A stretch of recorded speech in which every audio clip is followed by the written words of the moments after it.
there, welcome to the Nisha Jackson Show. I'm Rusty Humphries, she's Nisha Jackson, and we sure appreciate you being here. Subscribe. What? Subscribe. Thank you. Subscribe to the Nisha Jackson Show and share it, please. Apple Podcasts, Google Podcasts, YouTube, wherever you're finding us. Very, very important. All right, so today, Nisha, we're going to meet a friend of yours. Now, this is somebody you met in not Costa Mesa, California. Costa Rica. Another country. Okay, and this was when you went to that woo-woo crazy. Not crazy, but a little woo-woo, yes. But something that really affected your life. What was that place again? It was one of the first things we ever talked about on this podcast. Well, one of the shows we did earlier, we talked about, what did 2019 mean to me personally? And I got a little bit open on that show. Which is not something I normally do publicly.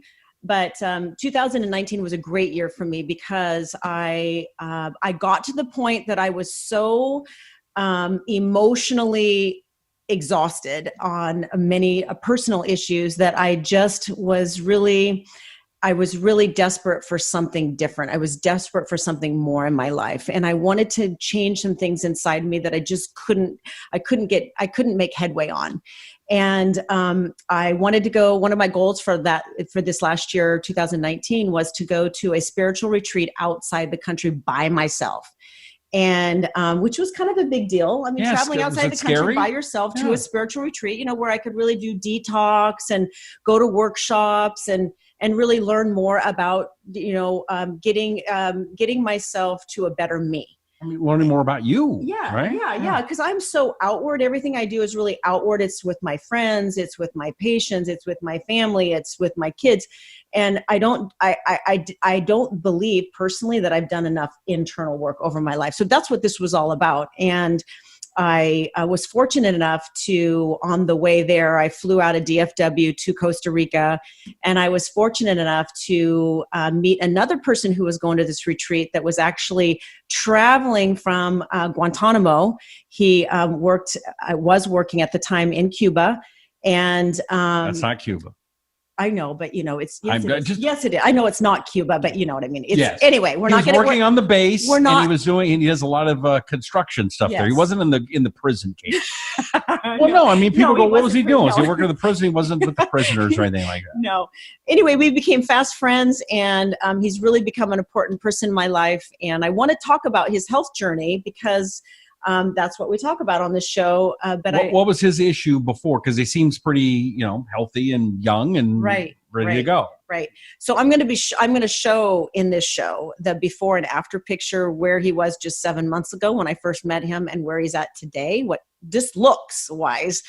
And I didn't set out to treat this person, but because we became friends and he was so intrigued with everything that we do at One Peak Medical, he really wanted to, and he was there to get healthy. He was there at this retreat also to get healthy, physically healthy. So he wasn't feeling good then? He wasn't feeling good, but a lot of people, Rusty, especially men, don't know they feel bad or how bad they feel until they feel better. And he's a perfect example of that. And so that's why I thought it would be fun to do a show with him. All right. What's his name? name's Michael. Michael. Let's bring in Michael here on the Nisha Jackson Show. Right. So here we have Michael Woods. He is my really good friend that I met in Costa Rica. And I just want to tell a little bit of story, a little story about our meeting and what really impressed me about him. And so Michael has lived all over the world. He's 52 years old. And a very strong, has been traditionally a very strong, healthy person, but not living the best, most healthiest lifestyle. And I really believe in the early 50s is when people's health starts to change. And I keep wanting to write this book that talks about how to get your act together when you're in your 50s, because after you're 50, once you're out of your 50s, it's much more difficult to sort of get back what you've lost. And so we caught him at the right time, and he was very intrigued with what we do at One Peak Medical and wanted to kind of go on a path of getting more healthy. And so when he came to the United States, actually moved to the United States, he asked if I would treat him. And so one of the things we did was very similar to what we did with Rusty in the past. We looked at all of his blood levels. And his testosterone level was really low. He's been under a lot of stress at many stages of his life, like we all are. and his testosterone level was very suppressed. And he said at that time that his energy levels were really low, and just wasn't feeling as vibrant as he would have liked to have felt. He also could not build muscle mass. But again, these are some of the things that men often don't know they're feeling. Men often describe maybe not being as enthusiastic about their life, just kind of feeling a little blah or irritable. And that has a lot to do with where the testosterone levels are. And so, Michael, tell me just a little bit, or tell our listening audience just a little bit about what you were experiencing that now that you feel better, you can look back and go, I really was feeling this. Like, what are some of the things that come to your mind? So I was getting really tired all the time. I had a previous pituitary issue that I'd been treated for 20 plus years earlier. And my health care was just, the standard of care is just, you're in the range. So you got to be feeling fine. Right. You're normal. So you're fine. That didn't really work out well for me because I had a lot of extracurricular activities and hobbies in Guantanamo. Did a lot of woodworking, pottery, photography, diving. And every night after work, I was constantly doing something. And especially the last year there, I really felt that I was getting more tired. Like I first felt, 20 plus years ago when I was diagnosed with my pituitary issue. And I thought maybe it was my medicine or just because of my age and I wasn't working out like I should. Mm-hmm. I definitely wasn't eating really well.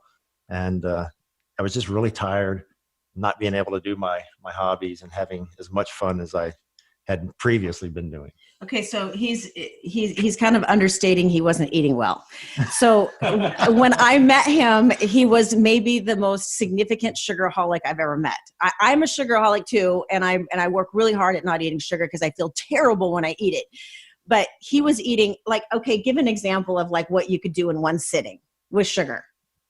I would say my average day was I would start with hot tea with a lot of honey in it and probably a muffin. And then by 10 o'clock, I was going to the store and getting a whole can of those nice pirouettes. And that would be gone by lunchtime. And then I would have lunch, just a sandwich or something from Subway or something. And then by 2, I was having, sweet tea. And then by 4, I was having another sweet tea and then have a little dinner with lots of chocolate in between. So you can eat a lot of sugar in one day. And the thing is that sugar is so disabling to your system because one of the things that Michael had besides low testosterone is he had too much yeast in his gut. I'm going to get graphic here. His scalp was itching. This is a huge problem for Americans. Their scalp is itching, their body's itching. They don't feel good during the day, and they cannot get on top of their sugar cravings because there's so much yeast in their gut that it's keeping their gut from absorbing the nutrients from their food and their supplements that they're taking, if they're even taking them. And so therefore they cannot get nutrient balanced, and then the cravings continue to take over. So one of the things we did for Michael when he moved over to the States was to treat his gut by killing the yeast in his gut, killing the excessive yeast in his gut. And that's called Candida, which we're going to do a show on in the upcoming weeks. And that is really important because if you can start absorbing better through your gut, what will happen is that your energy will come up, your hormones will be more stabilized, all of your brain chemicals will be optimized. Most people don't understand that it takes B vitamins to make all of your neural brain chemicals. And one of the brain chemicals is called serotonin.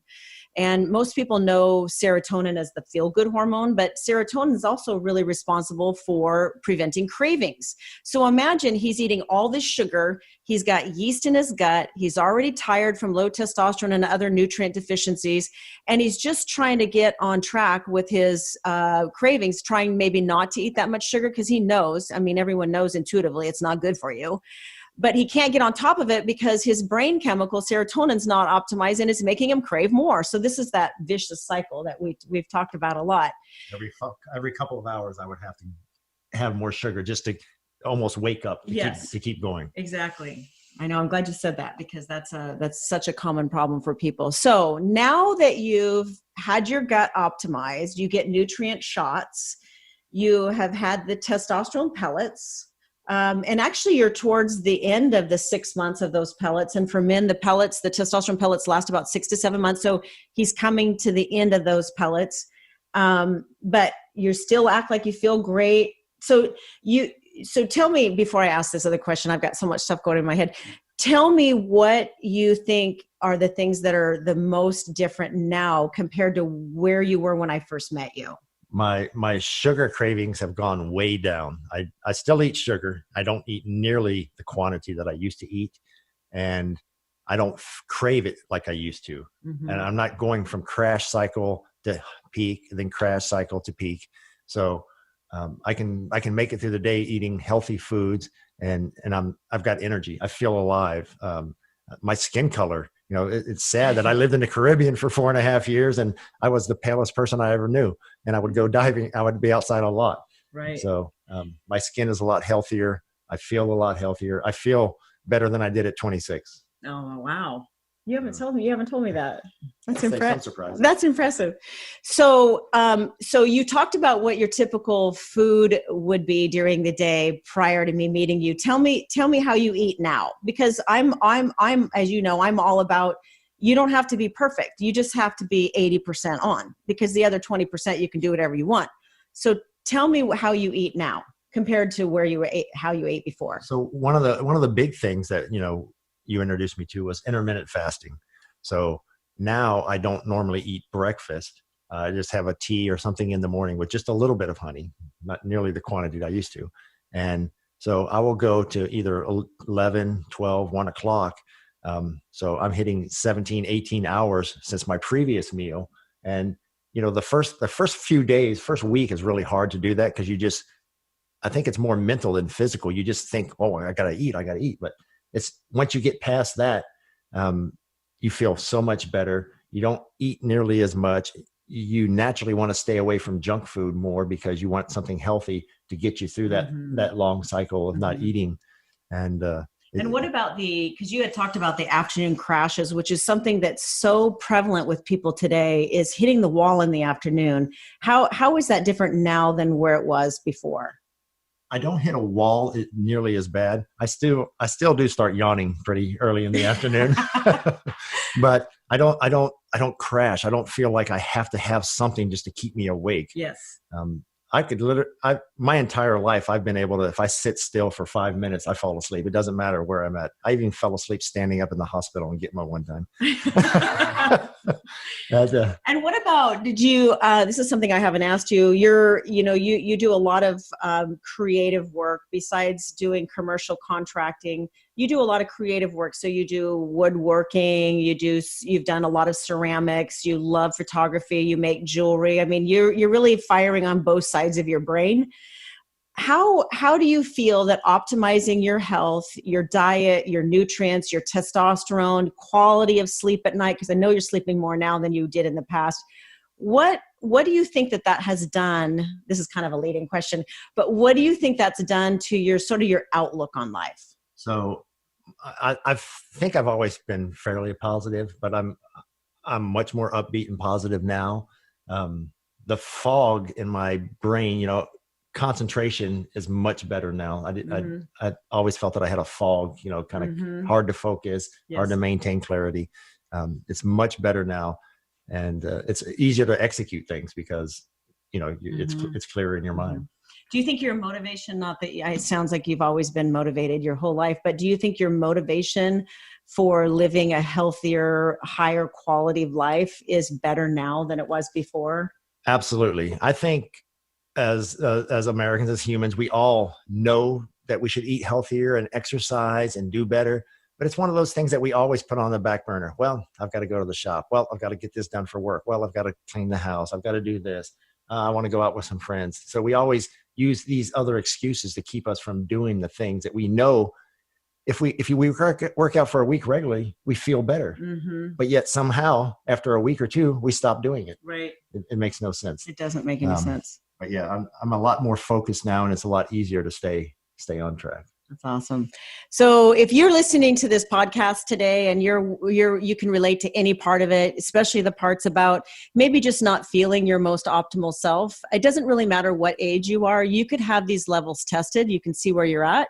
And any one of us at One Peak Medical can analyze them. I do a lot of consults for people all over the world, and we can order blood work for you and have your whole profile looked at and give you a plan to get back on track and become, I love what people say is probably the most common thing people say to me when they get balanced in the program is, I feel like I finally got my life back.